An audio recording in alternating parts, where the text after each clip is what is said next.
नमस्कार दोस्तों, मैं ओम प्रकाश गुज्जर और ये अपना प्रैक्टिस चैनल है।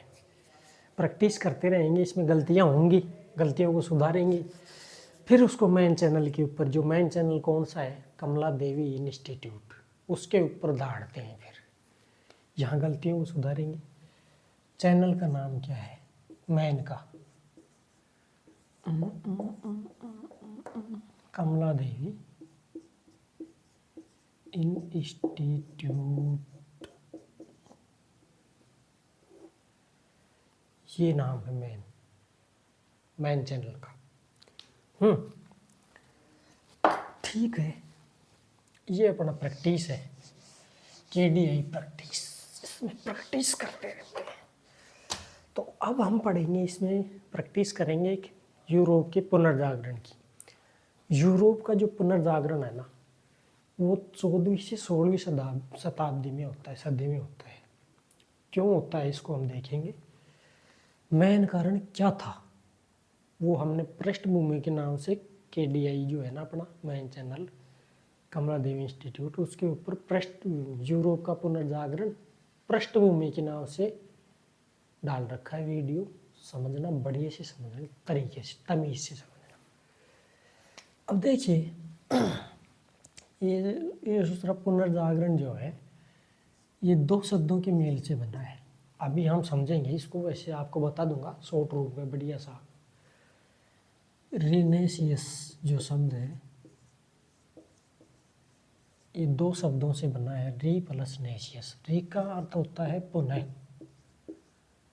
यानी फिर से, और नेशियस का अर्थ होता है जागना या जन्म। इसी को फिर भी बोलते हैं, पुनः या फिर एक ही बात है, जागना या जन्म। कौन जागेगा? यूरोप की समस्त मानव जाति को, यानी कि कोई बोल रहा है जागो जागो भाई जागो। अब ये सोच रहा कौन जागेगा, किसको जगा रहा है?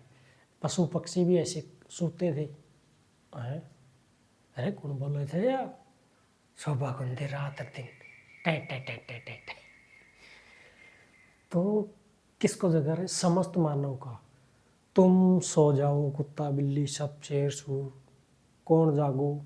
मानव जागो। किसके? यूरोप के, इटली के। कौन जगा रहे हैं? विद्वान लोग जगा रहे हैं। क्यों जगा रहे हैं? सो गए थे क्या वो? एक राजा था जिसका, जो पोप बोलते हैं, वो दूसरा बदी कर रहा था जनता के साथ। बदी कैसे कर रहे?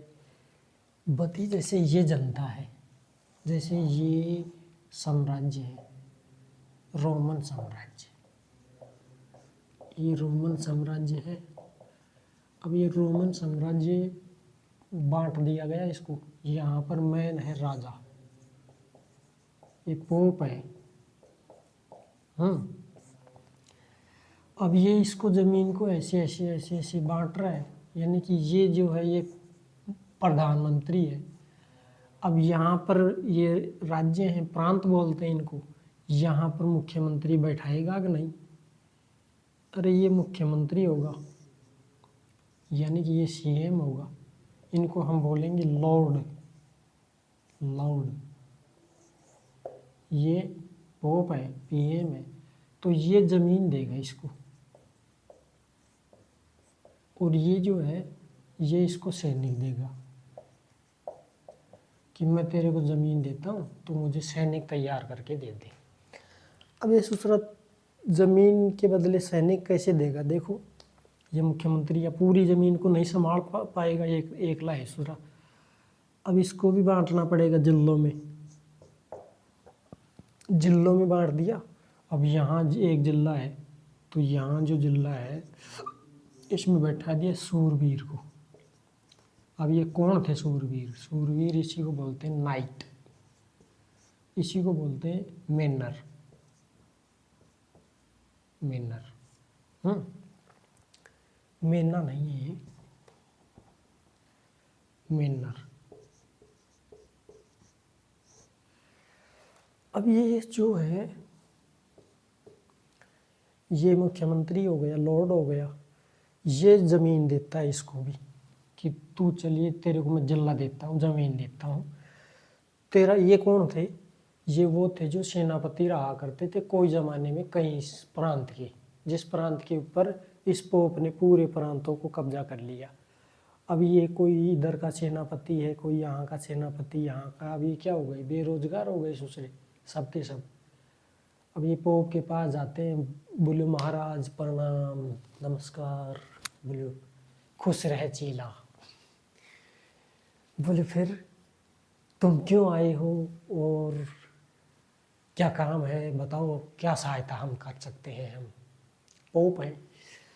अब ऐसा दूसरा पोप जो है ये बोले, ये पहले सेनापति थे ना यहाँ के, बोले हम बेरोजगार हो गए, हमारे को धंधा धंधा दो कोई। बोले क्या काम करोगे अब बताओ। बोले हम सेनापति थे पहले।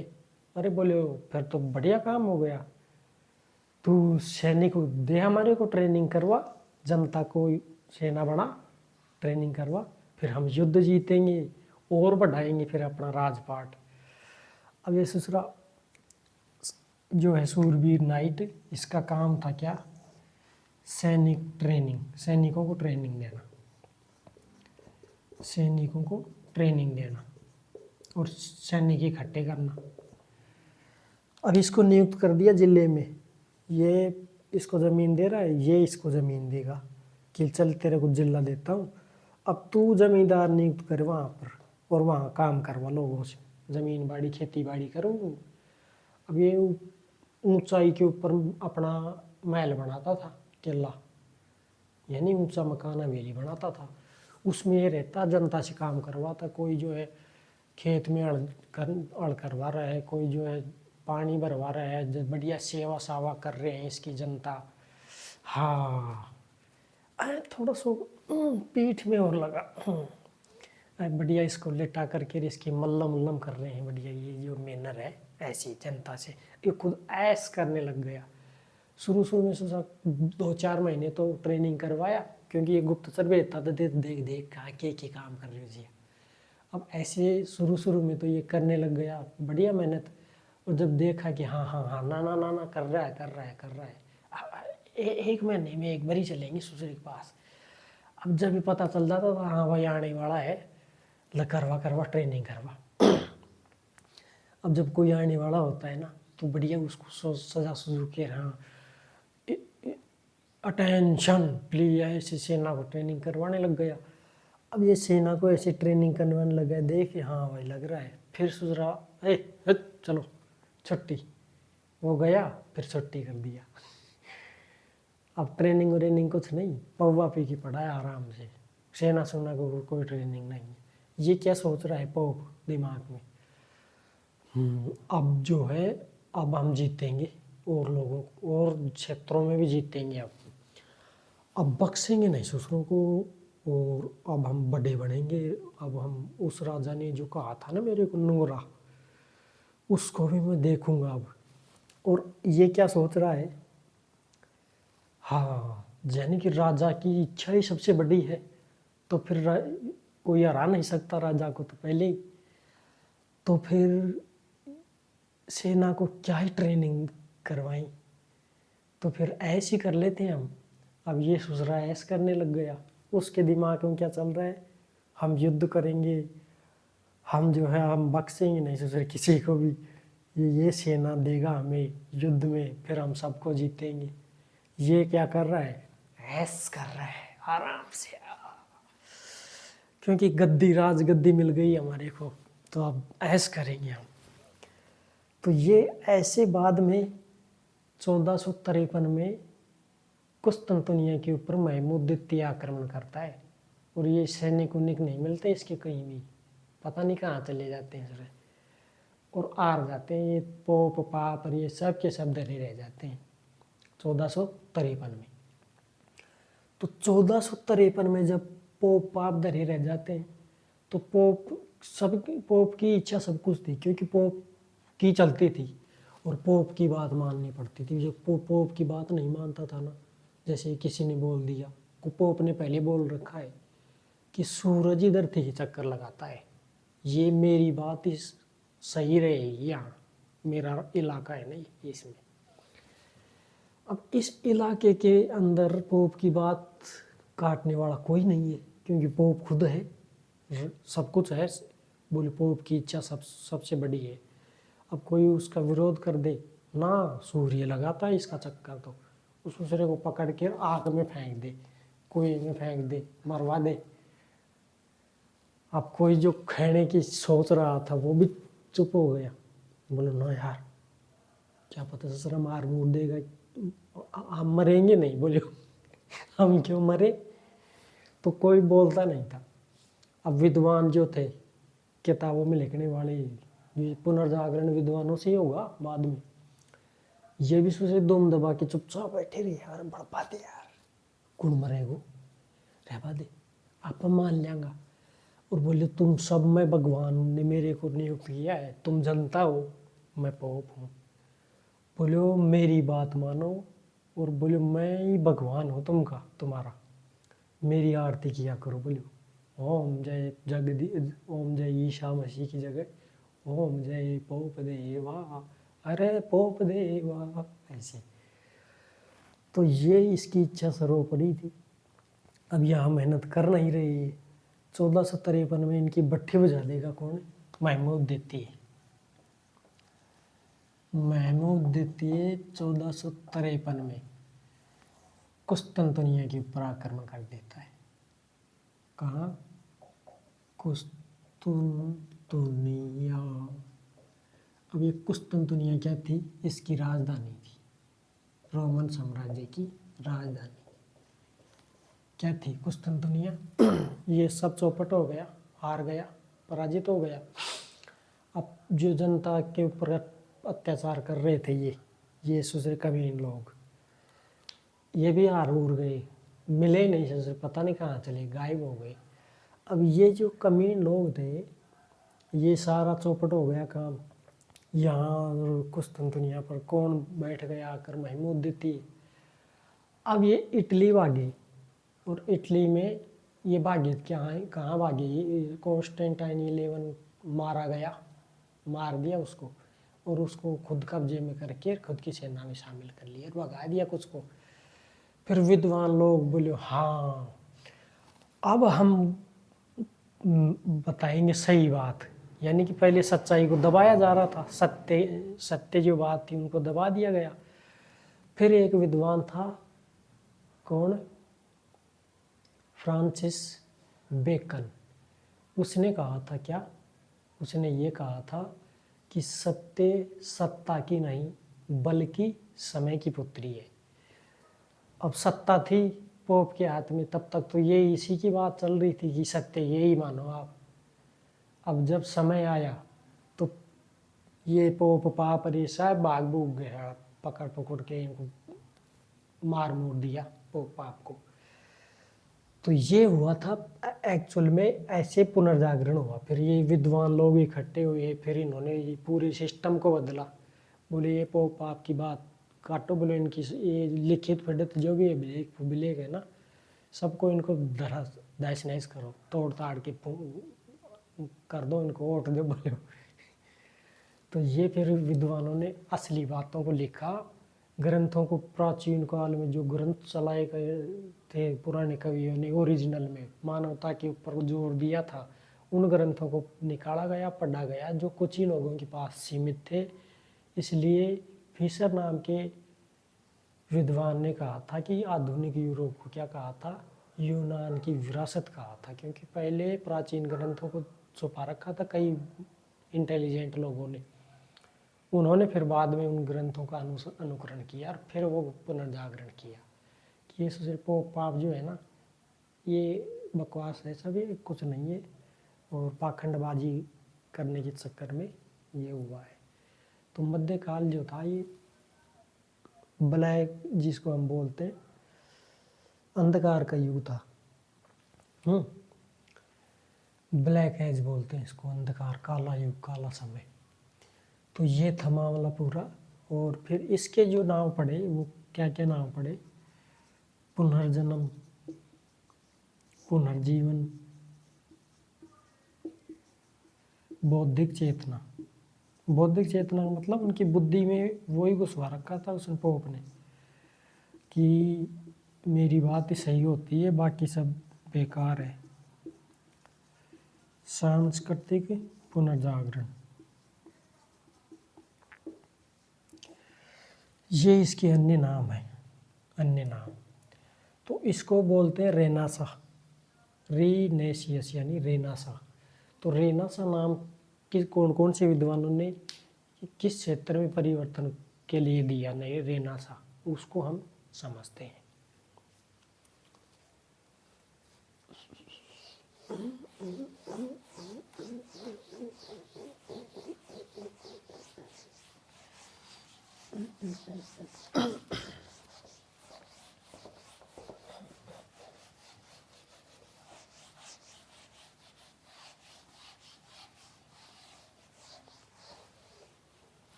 देखो ये जो है रेनासा शब्द है, ये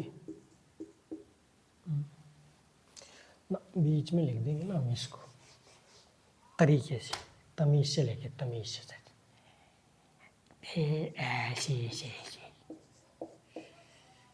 रेनासा,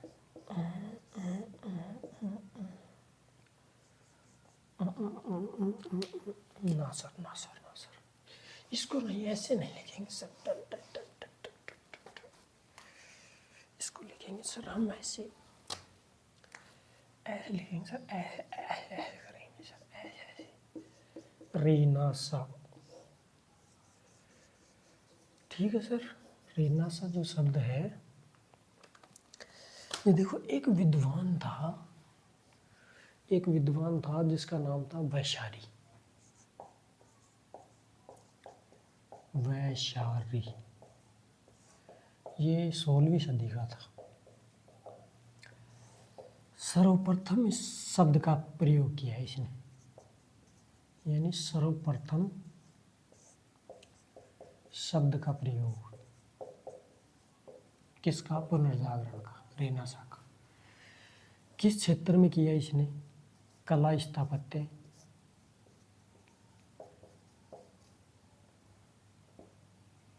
कला स्थापत्य, मूर्तिकला, चित्रकला, मूर्तिकला और चित्रकला।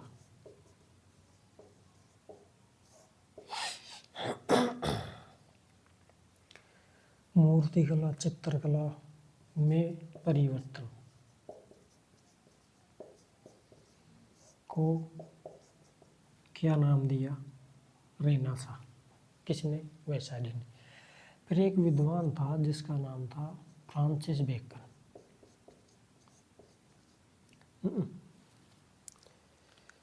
उसने तो विज्ञान के क्षेत्र में भी कहा था, इसको बाद में लिखेंगे। पहले एक नाम था दिदरो, दिदरो जो है, दिदरो वैज्ञानिक विद्वान, ये 18वीं सदी का था। इसने साहित्य के क्षेत्र में परिवर्तन के लिए इस शब्द का प्रयोग किया था। साहित्य क्षेत्र में प्रयोग कि नवसर्जन का काल साहित्य का काल है, इसलिए इसने क्या नाम दिया था नवसर्जन को, साहित्य को, रेनासा। फिर एक विद्वान था जिसका नाम था फ्रांसिस बेकन, फ्रांसिस बेकन। इस फ्रांसिस बेकन ने विज्ञान के क्षेत्र के लिए ये नाम दिया, जो विज्ञान के क्षेत्र में जो परिवर्तन हुए उसको क्या कहा, रेनासा। फिर एक विद्वान था जिसका नाम था रॉबर्ट एरगान्स, रॉबर्ट एरगान्स। इस रॉबर्ट एरगान्स ने कहा कि मध्यकाल से आधुनिक काल में जो प्रवेश करवाने की जो परिवर्तन रहे हैं, मध्यकाल से जो आधुनिक काल में जो प्रवेश हुआ है और उसके जो सभी परिवर्तन हैं, उन सभी परिवर्तनों को इसने क्या नाम दिया, रेनासा। रॉबर्ट एरगान्स ने मध्यकाल जो चल रहा था, डार्क एज बोलते थे जिसको, यानी कि अंधकार का युग, धार्मिक आडंबर, पाखंडबाज, फलाने ढिकड़ी, ये सारी की सारी चल रहे थे। अब जो सारी की सारी ये चीज़ चल रही थी, अचानक परिवर्तन हुआ और 1453 में महमूद द्वितीय ने कुस्तुनतुनिया के ऊपर अटैक किया। उसी समय ये सारे परिवर्तन होने लग गए। उसके बाद में जो जो परिवर्तन हुए उनको न क्या रॉबर्ट एरगंच ने क्या कहा, रेनेसां कहा। अब कौन कौन से परिवर्तन थे? सबसे पहले तो देखो, इसने मध्यकाल से आधुनिक काल में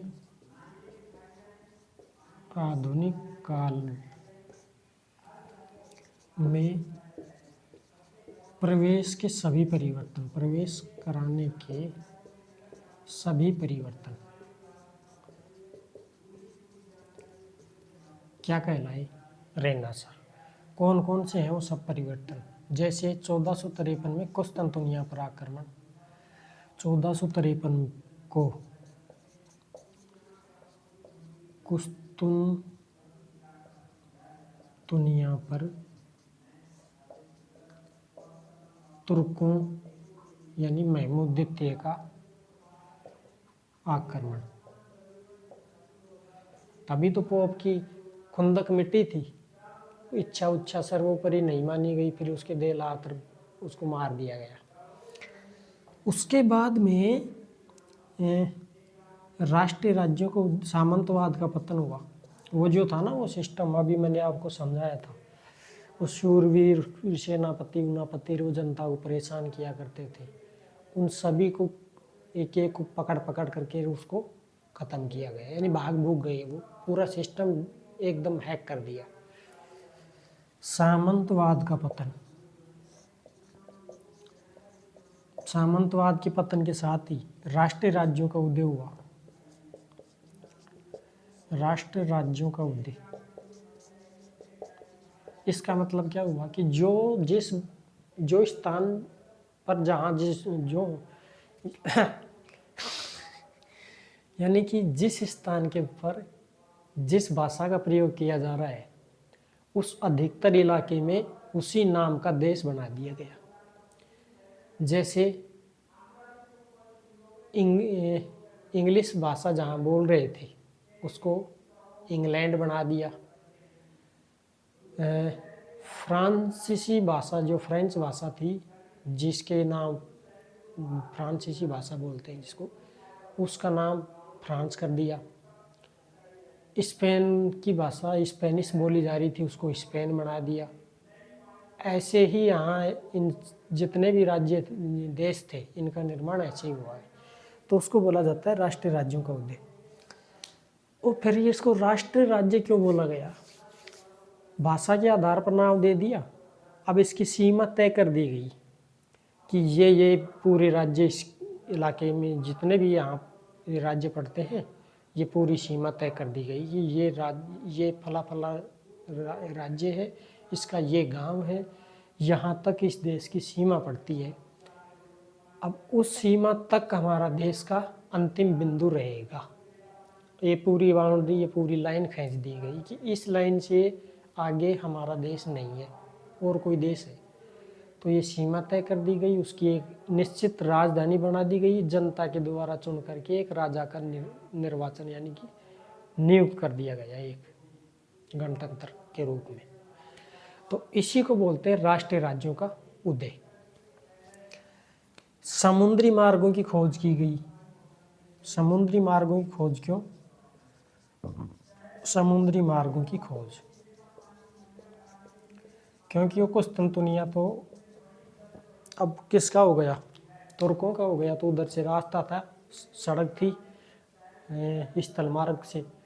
अब वहाँ से वो तुर्क नहीं आने दे रहा है, महमूद रोक दिया पूरे इलाके को, और कोई जाता था चोरी छुपे से, उसके साथ उसके सारे सामान को जब्त कर लिया करते थे। समझ में आ रही है?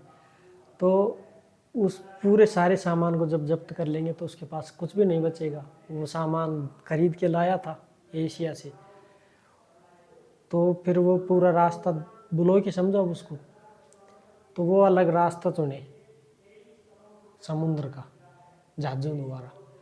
कोई कोलंबस जैसा विद्वान अमेरिका में भाग रहा है, सोना खोजने गया था, खोज के आ गया, अरे यार कोई और ही मिल गए हैं।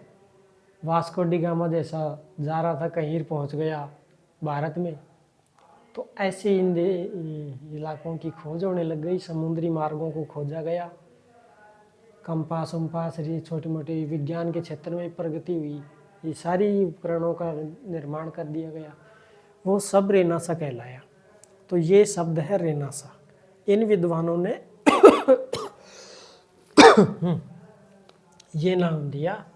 फ्रांसिस बेकन ने, रॉबर्ट एरगान्स ने, दिदरो ने क्या कहा था, वैसारी ने क्या कहा था, इनको आपको याद करना पड़ेगा, तब जाकर के आपकी सफलता शोर मचाएगी, अन्यथा ढम ढम गोपाला रहेगा।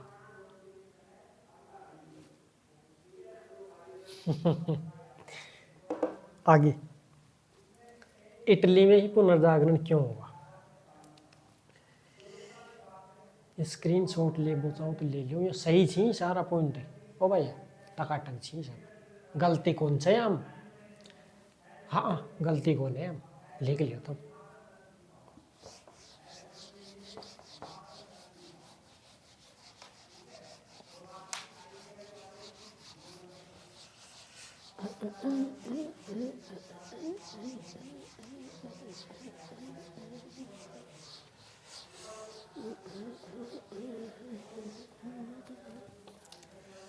देखो इटली में क्यों?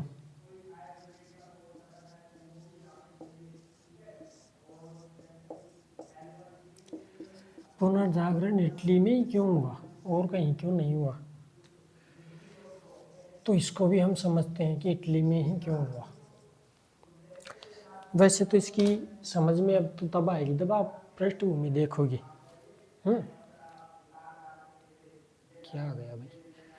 ये समझ में तब आएगा जब आप पृष्ठभूमि देखोगे। पर ये इटली जो है ना, इटली वहाँ रोम साम्राज्य था पहले प्राचीन काल में। फिर पुरातन परंपरा मजबूत थी इसकी,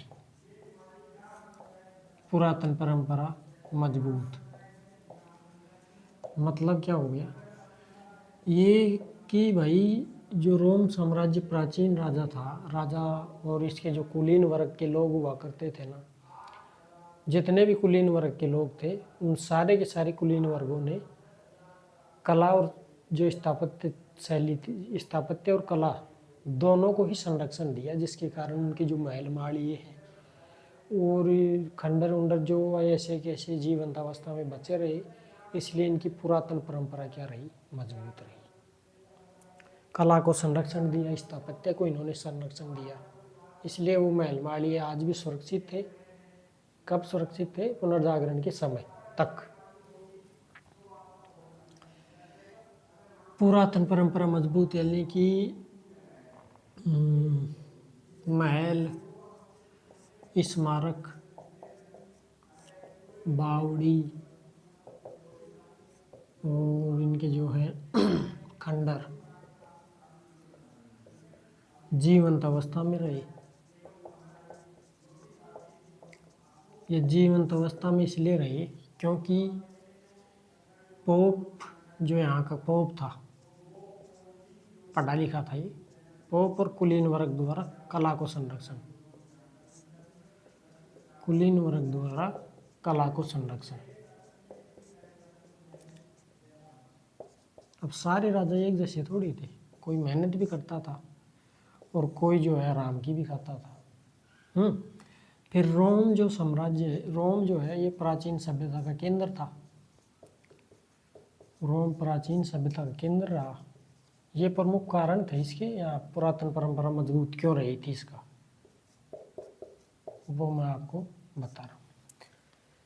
इसके अलावा अगर हम बात करें तो ये तो हो गया प्राचीन परंपरा इसकी मजबूत रही। दूसरे जो रीजन रहा इसका, जो दूसरा रीजन था वो था व्यापारिक बंदरगाह था इटली वाला, व्यापारिक बंदरगाह। इससे क्या होगा? यानी कि ये वाला जो इटली का इलाका था, इसके इधर भी पानी है, ये जल जल, चारों तरफ जल ही जल है। ये क्या है? इटली है, यहाँ पर रोम है। अब पानी है समुद्र के बीच में, ये यहाँ भूमध्य सागर है।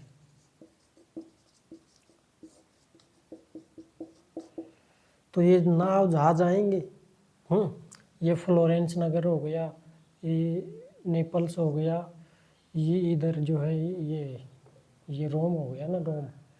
इधर फ्लोरेंस नगर हो गया, इधर मिलान शहर हो गया, और जो है वेनिस हो गया। तो ऐसे ये नगर हुआ करते थे रोम में। तो इन नगरों का विकास होता है व्यापारिक बंदरगाह होने के कारण, क्योंकि नाव जहाज आएंगे सारे के सारे, अनेक देशों से आएंगे। कोई चीन से आ रहा है, कोई फ्रांस से आ रहा है, कोई इंग्लैंड का जहाज आ रहा है, तो ये सामान उतरेगा, यहाँ पर विकास होगा इन बंदरगाहों के आसपास जितने भी नगर हैं। तो व्यापारिक जो बंदरगाह हुआ, इसलिए इसको यानी कि ये भूमध्य सागर के बीच था, भूमध्य सागर के बीच। दूसरा, नगरों में आर्थिक संबंधता आई, नगरों में आर्थिक संबंधता।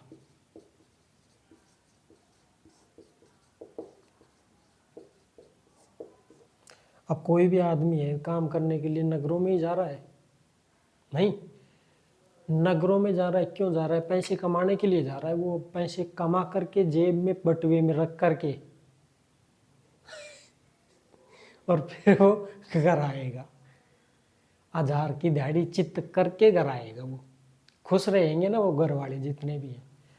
तो ये जो है, यानी कि ये जो है नगर, कोई ये नेपल से मिलान है, फ्लोरेंस नगर है, अनेक नगर थे इसमें।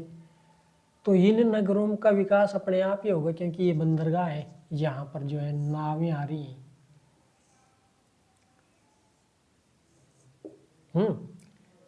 ये नावें आ रही हैं, इधर जहाजें आ रही हैं। ठीक, तो ये बंदरगाहों के ऊपर आएंगे तो पैसे आएंगे, विदेशी रकम आएगी, यहाँ विकास करेंगे, शहरों में रहेंगे, व्यापारी रहेंगे, व्यापारी अपनी अपनी कला का प्रदर्शन करेंगे। यहाँ पर पैसा ही पैसा होगा बाबू भैया, पैसा ही पैसा होगा। 21 दिन में पैसा डबल होगा। तो ये रहा इसका मेन कारण, व्यापारिक बंदरगाह रहा, पुरातन परंपरा मजबूत रही। फिर उसके बाद में कुस्तुनतुनिया के ऊपर जब अटैक हुआ 1453 में, तो ये सारे के सारे लोग इटली आएंगे, क्योंकि पहले रोम इटली में ही तो था। रोम का प्राचीन साम्राज्य इटली में ही था। तो फिर एक बात और, बेंजेंटाइन जो साम्राज्य था और जो सौर सैनिक सभ्यता थी, इसका आपस में संबंध, सांस्कृतिक संबंध अच्छा रहा। बेंजेंटाइन प्लस सौर सैनिक यानी यूनानी सभ्यता से, सौर सैनिक सभ्यता से सांस्कृतिक संबंध रहे इसकी, सांस्कृतिक संबंध अच्छे थे। दूसरा कारण, कुस्तुनतुनिया पर तुर्कों का आक्रमण। कुस्तुनतुनिया पर तुर्कों का आक्रमण यानी महमूद द्वितीय का।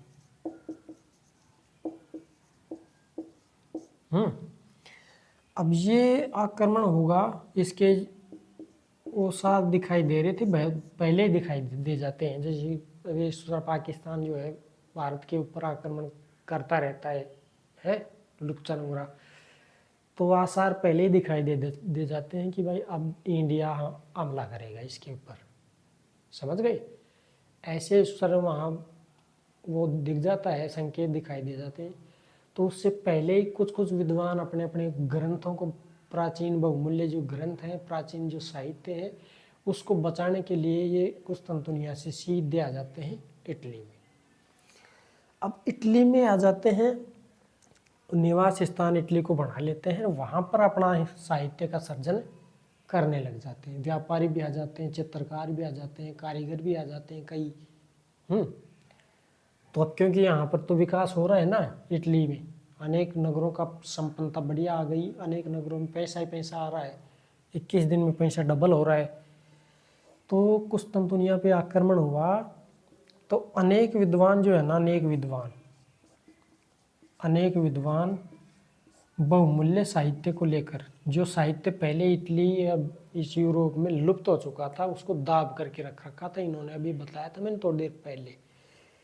तो अनेक विद्वान बहुमूल्य साहित्य को लेकर इटली पहुंचे, बहुमूल्य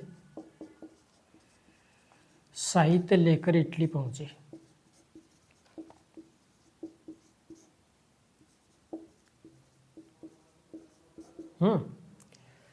अनेक विद्वान बहुमूल्य साहित्य लेकर इटली पहुंचे।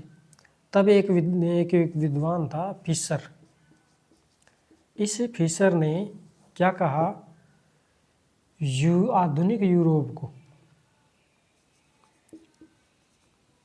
आधुनिक यूरोप को यूनान की विरासत कहा। यानी अगर हम बात करें तो इसको इंग्लिश में अगर हम बोले तो क्या होगा, इंग्लिश में तो क्या होगा यार इसका, ग्रीस, भूल गया कोई बात नहीं, भूल जाते हैं, अब मैं भूल गया ससुरी को इसको, वरना इसको इंग्लिश में भी बोलते थे, ऐसे ही बोलते थे इसको। दिमाग की बत्ती जलेगी या तो नहीं जलेगी ससुरी, अभी जलेगी नहीं, जब जलाएंगे। ऐसे ऐसे करने से कुछ नहीं होगा, भूल गए आप तुम, कुदरत की माया है भाई, भूल गई। चलो, तो ऐसे ऐसे ये विकास हुआ।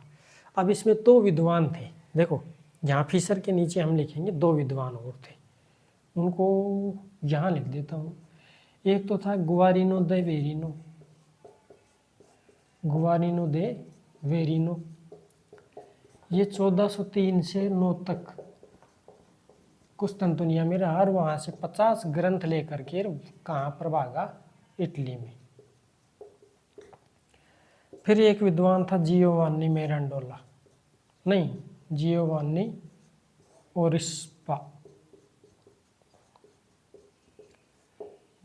अलग है।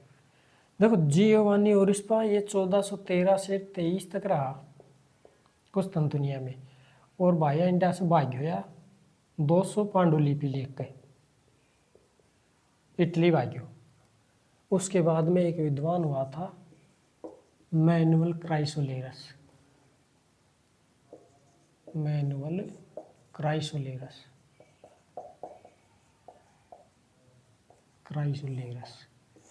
इसने 1439 में भाषण दिया था, कहाँ, वेनिस, रोम और फ्लोरेंस नगर में।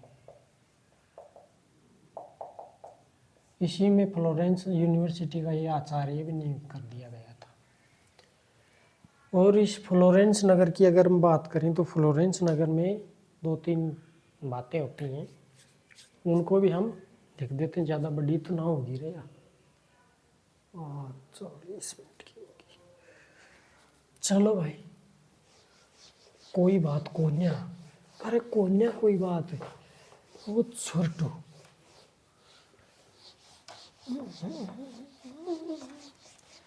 देखो, ये तो हो गई इटली में पुनर्जागरण, ऐसे होगा इटली में। फिर दूसरी बात और बताऊँ मैं थाने, फ्लोरेंस नगर में ही हो तो, लेकिन इटली में जो रोम, जो पोप छो ना, पोप राजा इटली को, रोम को, वाह सुसरो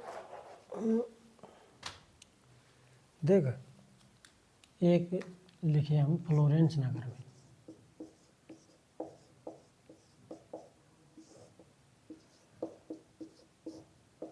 फ्लोरेंस नगर की 3 विशेषता लिखते हैं। सबसे पहले तो इसको बोलते हैं विद्वानों का नगर। विद्वानों का नगर।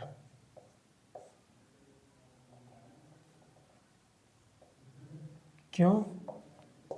दांते, Petrarch, Machiavelli, Boccaccio, Leonardo da Vinci. Leonardo da Vinci, ये सबके सब इतिहासकार जो रहे हैं विद्वान, ये इसी के थे। माइकल एंजेलो, ये किसके थे? फ्लोरेंस नगर के। इसलिए इसको विद्वानों का नगर बोला जाता है। इसी में क्यों नहीं हुआ पुनर्जागरण? क्योंकि पोप जो था ना, पोप, वो रोम नगर था, उसी में उसके चर्च वर्चर ये बने हुए थे। तो जो चर्च, जितने भी रोम नगर में जो चर्च बने हुए थे, उन सारे चर्चों का जिम्मा, यानी सुरक्षा करने का जिम्मा किसने ले रखा था? पोप ने ले रखा था कि भाई मैं इन जो चर्च जितने भी बने हुए हैं, इनसे जुड़े हुए जितने भी लोग हैं, उनकी सुरक्षा का जिम्मा मेरा है। इसलिए वहाँ जो इलाका था, ये सारे विद्वानों को यही चाहिए था, क्योंकि वो साहित्य में रुचि ले रहा था, साहित्य को प्रोत्साहन कर रहा था, कला को प्रोत्साहन कर रहा था, तो विद्वान भी उससे जुड़ेंगे और रोम से ही इसको क्या किया जाएगा? शुरुआत की जाएगी पुनर्जागरण की। तो ये फ्लोरेंस नगर हो ही गया। अब यहाँ पर ये जो नगर था, यहाँ 1439 को प्रथम मानववादी अकादमी की स्थापना हुई। प्रथम मानववादी अकादमी स्थापित।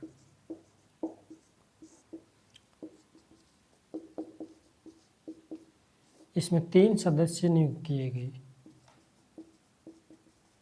3 सदस्य कौन कौन थे इसमें? एक तो था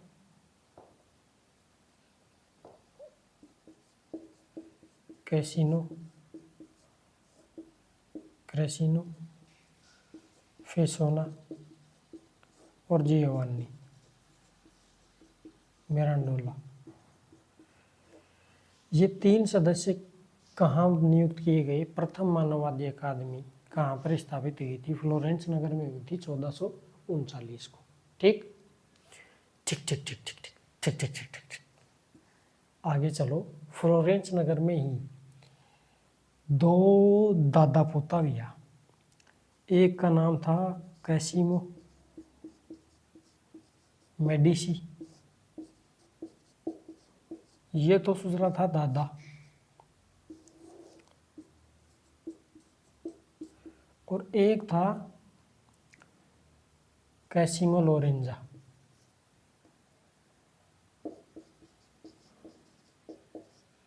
कैसिमो लोरेंजो,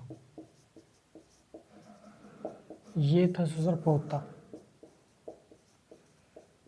इन दोनों ने जब पैसे कमा रहे थे, पैसे आएंगे तो पैसे के दम पे बोलेंगे, विज्ञान के ऊपर तर्क करेंगे, ग्रंथों को पढ़ेंगे, क्यों किसी की बात मानेंगे? तो सबको नेगलेक्ट किया, विज्ञान के ऊपर आगे बढ़ने की कोशिश की इसने। इन्होंने अपने पैसे के दम पर 10,000 ग्रंथों को इकट्ठा किया एकत्र, और इनके अनुवाद किया, सब जगह बांट दिया, अनुवाद और बांटा। तो ये था फ्लोरेंस नगर। फिर जो इटली वाला जो इलाका था ऊपर वाला, वहाँ पर जलवायु ठीक ठाक थी, ऊपर से भी ठंडी ठंडी हवाएं आ रही थी, समुद्री के बीच में था वो, मध्य सागर के बीच में इटली, और ये जलवायु ठीक ठाक रही, तो यहाँ पर ज़्यादा कठिनाई नहीं करनी पड़ी, यानी कि ज़्यादा परेशानी आने की कोई दिक्कत ही नहीं, परेशानी आई नहीं यहाँ पर। ठीक, तो ये तो थे इसके अर्थ परिभाषाएं अब चलेगा इसका कारण।